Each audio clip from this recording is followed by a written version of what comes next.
Hi there, this is Ron Rogers, and this is a briefing by Brent Taylor, the Antique Airplane Association president, on flying in and around and during the Antique Aircraft Association This is flight. being recorded. On my YouTube channel. Oh, golly. Yeah. As long as it don't go to the FAA, I'm okay. All right. Welcome to Antique Airfield. There's Don. Welcome to Antique Airfield. Just a quick question. How many of you, this is your first time here? Flying. Okay. Well, welcome to Antique Airfield. So what we do at the briefing is we basically go over our basic operations of how we run the flights and whatnot out there and flying and that. And first of all, thank you all for coming. And so far there has been really no problems, but it's early yet.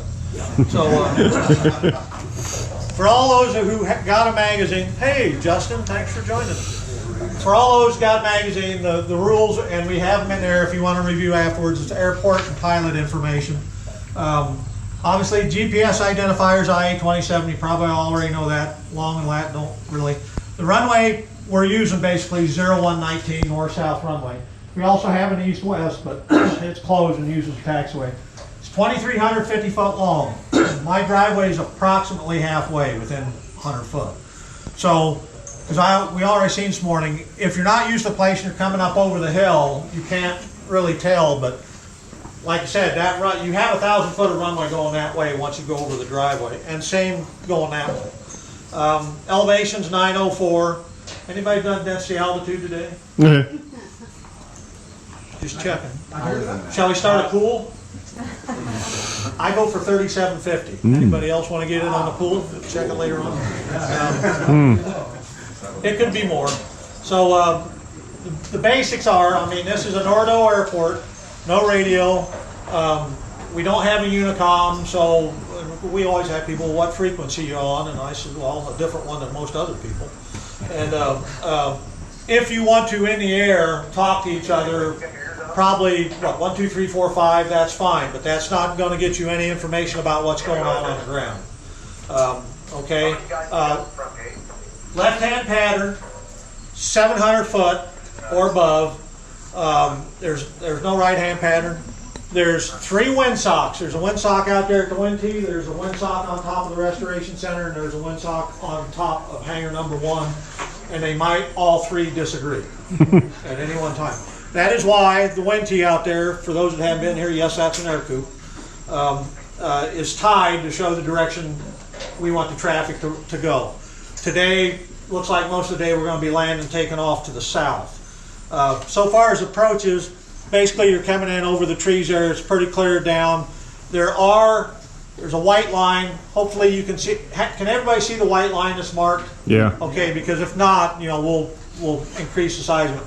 There's a white line on that end, and on that end they're 300 foot from the end of the runway. It's not a displaced threshold. That's the target.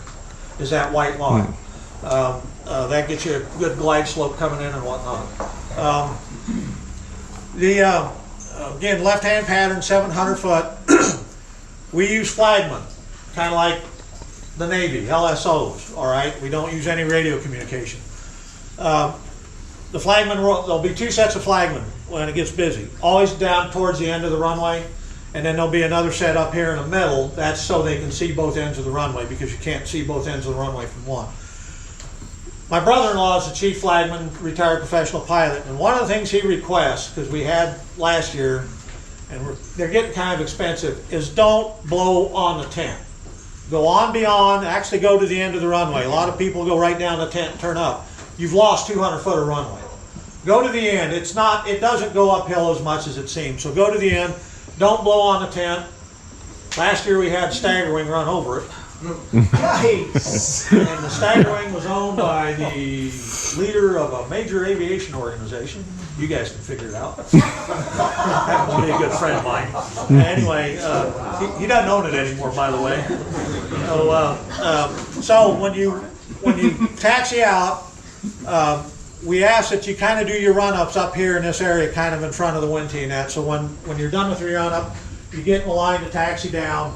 The flagmen. The flagmen are going to, so far as taking off, might put you on the runway and they hold. If the flag is pointed at you or on the ground, the flag is for you. If he's pointing at you and like, come on out on the runway. They may hold you. They also may green flag you, and once they green flag you to go, don't be adjusting your intercom, don't be setting your altimeter, don't be doing that, because there's likely to be airplanes on short tunnel behind you. And if you don't get going, it could lead to loud noises, and that causes me a lot of paperwork. So it causes the fire guys a lot of paperwork too when they're done. So once they start waving at you to go type thing. Off the ground, obviously, once you're off the ground, you can fly around 700 foot. So far as making flybys, no problem. One of the things we ask on takeoff for those guys who got smoke, do not use smoke on takeoff. On flybys, it's okay, but on takeoff, you're slow, you're blowing a lot of smoke, you've just caused the flag guys to lose sight of half the airport. So we don't want smoke on takeoff. It's okay on flybys and whatnot. Flybys we like so you're over on the west side of the runway, so they can kind of tell that it's going to be a flyby. If you're flying formation or whatnot, we recommend that you stay up above the tree line for a couple of reasons. If you get, even two guys get down tight into the tree line, you're getting squeezed between the trees and the building, and it don't take much of a problem for something to go wrong right there. So stay up above the tree line when you're doing formation flying. For those, because I assume some of the Stearman guys are going to do some formation flying.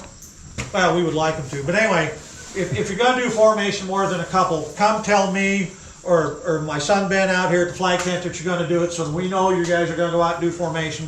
We can probably arrange to get you out so you're not, one guy and then there's three other guys and then one guy and get formed up, and that we know you're going to be making some formation passes and that. And it's always nice. And since this is a private event, you don't need a fast card. It's always nice, if you've done some training, is what it amounts to, a fast team training type thing. I guess that's what they call that for formation, isn't it? I called it Air Force, but I don't know. Huh? I called it Air Force, but I don't know. Well, fast is a relative term. It is. All right, now, so far as landing, when you come again, left-hand pattern, get in line, the flag guys, the flag is up is for the airplane landing, or in the air. Green flag obviously land, red flag don't land. It's kind of like Mexican customs, red flag, green flag thing. You guys ever have to do that? Yeah. You go into Mexico and they have a stoplight. You have to question, if you red, then they inspect your luggage. If you're green, you go on. Red light, green light. Anyway, green, continue your approach and land. They may, when it gets busy, aircraft are touching down and rolling out, they may put the red flag up. You can go ahead and continue your approach, but be very cautious. If they start waving it, there's something that's going on that you maybe not see. Go around. Which all it leads to the other thing. Make sure when you go out and fly, you have enough fuel to loiter for a while in case the pattern gets busy, and it will, especially in the evening. It can get to be pretty busy, so that you don't run out of gas out here. If you get in a situation where your gas low because it's so busy, we suggest alternate into Ottumwa or Oskaloosa or Bloomfield to maybe get some more gas and come back and try it again.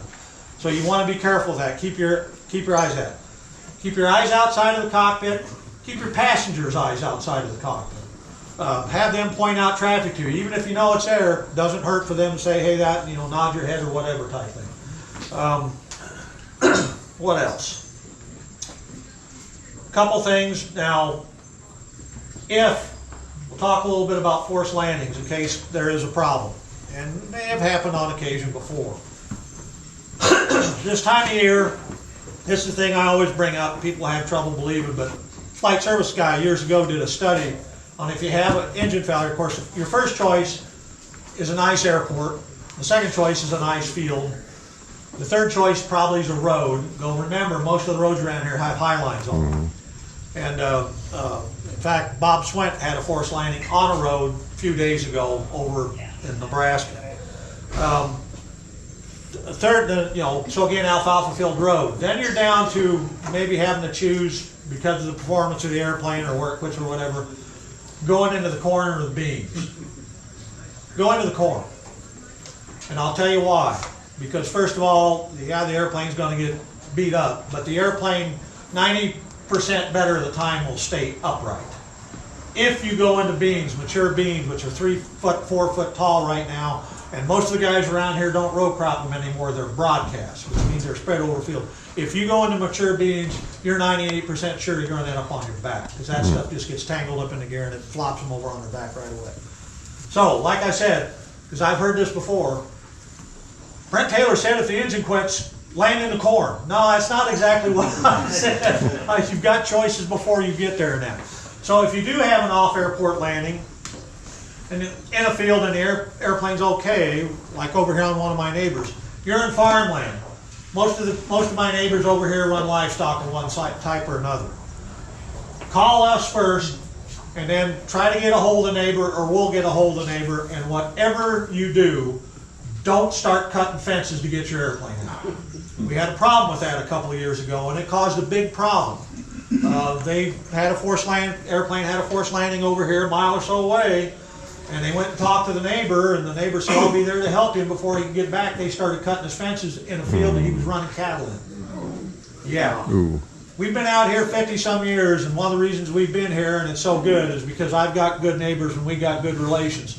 Cutting fences don't help that at all, and actually they're very, so just remember that if that happens. A couple other things. I will make you book, give you odds that you're on the one airport in the country today that you can find somebody to prop your airplane. Do not prop your airplane by yourself. We actually, again, several years ago, had an accident. Actually, the guy had the airplane tied down, though not all that well. Started his airplane up, it started a high rate, pulled the tie downs out, went careening down the hill over here, and fortunately collided with another airplane. Otherwise, it would have been at the campgrounds and some people would have got hurt. There's somebody, you can find somebody either to prop your airplane for you, very likely, or to maybe as a pilot and can run the controls while you prop it if you insist on propping it. So we're very big on that. If I see somebody propping their own airplane, that kind of gets my goat, because I'm the one that pays the insurance bill. Now, so far as on the ground, once you're on the ground operations, I got to read my notes here. On the ground into safe taxi speed, depart the runway on the east side, which is the building side. Do not back taxi on the runway. Again, there's likely to be a lot of traffic landing, and that it is a little tight coming around this corner, but that's what the middle flag guys are for, watch them and that. And if it gets to be a big airplane, like we've obviously had things like Twin Beaches and that, we will hold the traffic so they can get around the building, but don't get on the west side. First of all, it's really rough over there in places, and second of all, now you're kind of trapped. We've got to mess around with all kinds of traffic to get you back on this side. So off on the east side, going both ways, and don't stop on the runway. Don't depart the runway at like jet airliner speed when you're on the airliner. You be down to safe taxi speed, but don't stop. Depart off the side of the runway. All this making sense so far? I hear a lot of rattling out there. Justin, you got any questions? I've got lots of questions. I'm waiting for my shot today. Because we're on camera, right? See, we had this talk this morning, didn't we? Anyway, another thing, and the problem, and we do a check, this is Iowa, weather changes in a heartbeat. We require all aircraft tied down at night. They have to be. It's a good idea if you're not going to be around your airplane, have it tied down. All right, because especially today, now they're talking about a chance of some thunder, like 30% chance there's a cold front coming through, so there might be some rain and some storms and that. I don't think they're predicting anything violent right at the time, but again, it's Iowa, it can change. Now, questions? Couple of things as a spectator. First of all, you guys riding bikes, and there's some people that have golf carts that need, stay out of the middle of the taxiway. Remember, these are old airplanes. You guys can't see out the front of them. Stay over on the side of the taxiway as much as possible. Same thing when you're talking to people. You know, you meet an old friend that you haven't seen in the middle of the taxiway. That's fine. Move off to the side of the taxiway, please. They can't see, and we don't need any problems that way. So, have I missed anything? Fuel loading and unloading. Huh? Loading and unloading. Oh, we encourage you guys to go flying. We really do. We want to see you flying all day. If you're going to haul rides, which a lot of them do, we prefer that you change pastures, and we really don't want any hot loading.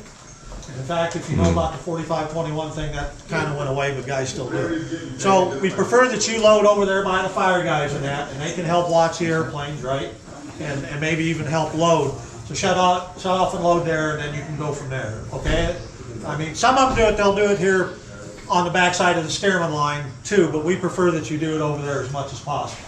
Again, that keeps all the from going back down the taxiway and getting things cut up. Another thing, when you're going to the gas pump, so I can't remember because Ben changed the lines. Anyway, so where the Howard and the Stagger Winger park, you want to taxi to the gas pump on the taxiway to the north of that, and you go down there about halfway and you'll see 4 blue cones. That's a cut. Then you get in line for the gas pump, you come up, you get gas, you go out. Because if everybody just starts pulling in, it's a mess. Then we got airplanes stuck, we can't get airplanes moved, we can't get airplanes gas. But we want you to go out and burn some gas and take some rides and that and enjoy yourselves. Just the biggest thing is it's pretty basic, it's very simple. We want you to be safe. You can go out and enjoy yourself. Some guys will go out and do aerobatics, just don't do them in a pattern. If like today, your downwind's going to be over there, you want to do aerobatics, go over there 2 or 3 miles, okay? And if the opposite, go over here 2 or 3 miles and do acro, okay? I will tell you this, there's an airway over the top of it, you're on your own. In fact, an interesting story, since he's reporting, I'll tell this. Years ago, any Nebraska guys know Al Baggs? You remember Al Baggs? Al Baggs had a real pretty funk, gorgeous funk. And he took off one day, and he was right over the buildings here, about 1,500 foot, and he put on an air show. And he did things with a funk I did not know that was possible. And he come in and landed, and he pulled up here in taxi. It just so happens, Raleigh Nelson, one of our FAA guys from Des Moines, was sitting here, who was actually a good member, and he's sitting out under the tower. There's the first 5 minutes with the Boeing 100 air show is pretty cool. Second thing, we'll have another briefing tomorrow. There will be on Saturday, pass word, there is going to be, it's getting to be kind of a tradition now, I think this is the 3rd or 4th year in a row, there's going to be a Wright Brothers Master Pilot Award take place after the briefing. So if you got any questions, come see me, come see my son Ben out there, my brother-in-law Bob, who's chief flagman, or Mike, our rescue guys or whatever, and we will try to answer them for you. Any questions? What type of fuel do you have? Just We got 100 low lift. that's it. Okay. And the gas pump is open from 8 in the morning till 7 in the evening. You got to taxi up to it, that type thing. It's a truck, but the truck don't move. So, or we don't move it. Yes? Just to comment on the gas, in years past, we had a lot of trouble with people would pull up gas and they would Leave the airplane. Yeah, don't leave your airplane. Get the gas and get it moved out of the way at least for the next guy. Because it'll get to be a line there. out of the way means. Yeah, out of the way, not just away from the pump, like out to one of the parking lines or whatever type thing. Just, it's common courtesy, folks. All I gotta do is think about 10, 12 seconds. Only it was so common. Huh? If only common courtesy was. That's true. Not everybody can be like you, Jim. Any other questions? Thanks for coming. Tomorrow, if there's changes, I guess I ought to go over one thing. If the wind changes in that and we change, again, we will turn the wind tee, we will move the main tent down there, and we will stop traffic until you go the other way.